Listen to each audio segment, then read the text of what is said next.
Bapak, Ibu, Saudara, warga Embun Surgawi yang diberkati, dalam kehidupan sehari-hari, dendam adalah kebencian yang mendalam dan keinginan untuk membalas perlakuan yang dianggap tidak adil atau menyakitkan. Berkaitan dengan hal itu, mari kita menyimak renungan jangan pelihara dendam. Teksnya dari Hakim-Hakim 15 ayat 7. Lalu berkatalah Simson kepada mereka, "Jika kamu berbuat demikian, sesungguhnya aku takkan berhenti sebelum aku membalaskannya kepada kamu." Pernahkah saudara merasa sangat disakiti sampai sulit mengampuni? Luka karena perkataan, perlakuan, atau pengkhianatan bisa membuat hati kita dipenuhi amarah. Jika tidak diserahkan kepada Tuhan, luka itu bisa berubah menjadi dendam. Dendam mungkin terasa memuaskan sesaat, tetapi sebenarnya hanya memperdalam luka dan merusak hidup kita. Teks Alkitab hari ini menceritakan tentang Simson. Ia dipakai Tuhan untuk melawan orang Filistin. Tetapi dalam bagian ini kita melihat bagaimana tindakannya sangat dipengaruhi oleh amarah dan keinginan membalas. Simson berkata bahwa ia tidak akan berhenti sebelum membalas. Dari sini kita melihat bahwa hatinya dikuasai oleh dendam. Namun kita perlu memahami dengan benar.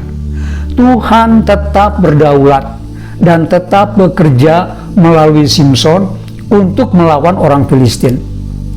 Tetapi pada saat yang sama, tindakan Simson menunjukkan hati manusia yang belum selaras dengan hati Tuhan.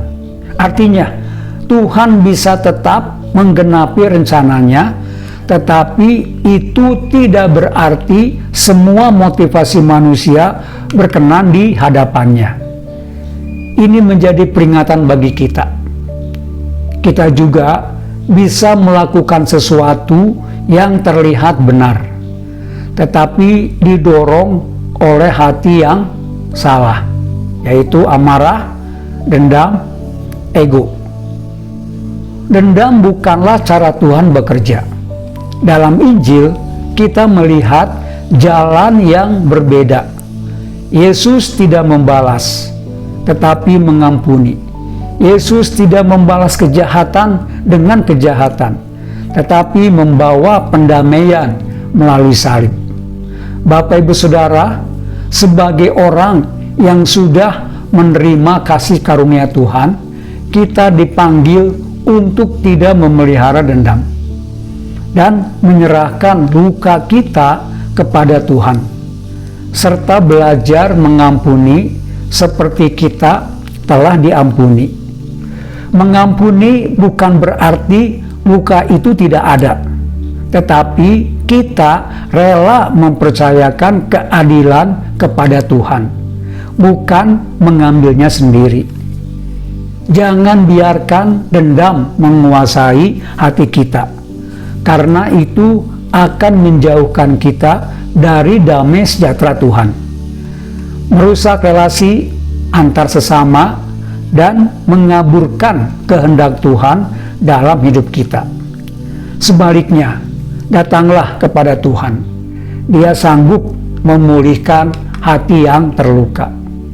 Apakah saudara pernah bertindak karena dorongan emosi atau dendam, bukan karena kehendak Tuhan? Hal apa yang saudara peroleh dari tindakan tersebut? Akui dengan jujur jika ada dendam di dalam hati dan bawa luka itu kepada Tuhan dalam doa. Minta pertolongan Roh Kudus untuk belajar mengampuni dan jangan membalas, tetapi sebaliknya kita mempercayakan semuanya kepada Tuhan. Dendam tidak pernah membawa pemulihan.